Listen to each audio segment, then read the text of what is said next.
It's Wednesday today, it's a national holiday, and I've done nothing but stay inside and finish reading this book. I've heard or read some people claim it to be one of the greatest love stories of all time.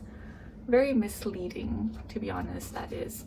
What I expected going into reading this is that it would be a story mainly about two people and their toxic, unhealthy relationship. Turned out to be a lot more. So yeah, I have a few things to say about it.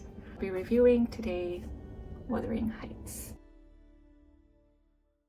The first few chapters I was struggling to get through because I hadn't read something written in language as archaic as that for a really long time. And of course it makes sense because it was written in the 1840s. I pushed through and I read a couple of chapters, and then after a while I realized, oh, I'm actually understanding what's happening and it's not as difficult as I thought it would be.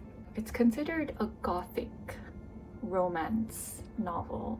The gothic part makes sense because it's very dark and a lot of very dark themes, and the characters have very dark personalities. The setting can feel very bleak and depressing, but I wouldn't say it's a romance novel. Very wild, open, untamed landscapes serve as the backdrop for the story and how it unfolds, and the characters as well, whose personalities I think kind of reflect their surrounding and the environment in which they've grown up.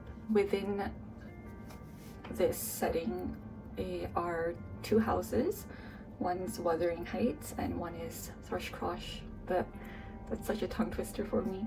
Thrushcross Grange. Very different in looks, but also in the kinds of families that live there. Contrast is prevalent throughout the story in so many different ways. It initially starts out as a story about two lovers who are pretty much obsessed with each other in very unhealthy ways, but then that's only like the first half of the story. And the rest of the story is about how that toxic and obsessive love kind of made its way into the next generation and the effects that it had on their children.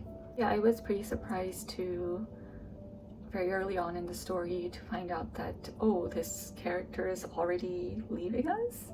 So what's the rest of the story going to be about?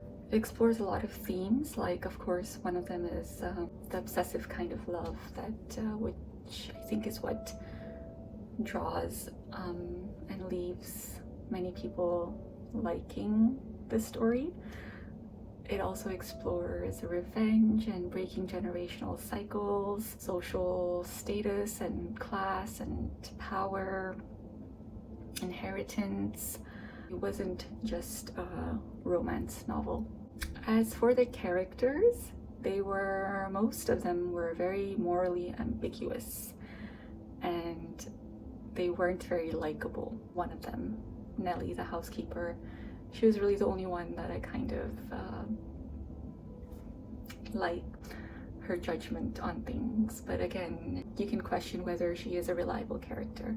There were like very dark things happening throughout the story, one after the other, but the conclusion itself was hopeful. It ended, I thought, in a nice way, with this idea that the younger generation can fix things in their own ways through love and understanding and awareness, and by breaking those patterns that the previous members of their family had.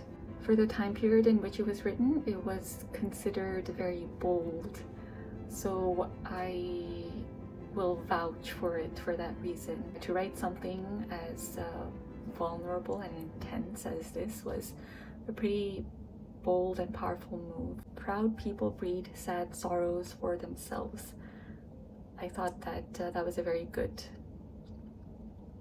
quote to summarize the pride and the obsession that a lot of these characters have, which unfortunately does not benefit them. I won't say that I hated it or didn't like it in any way. It's not something that I ever want to read again. It's not something that inspired me in any way, but it was a good work of fiction, a good dramatic work of fiction.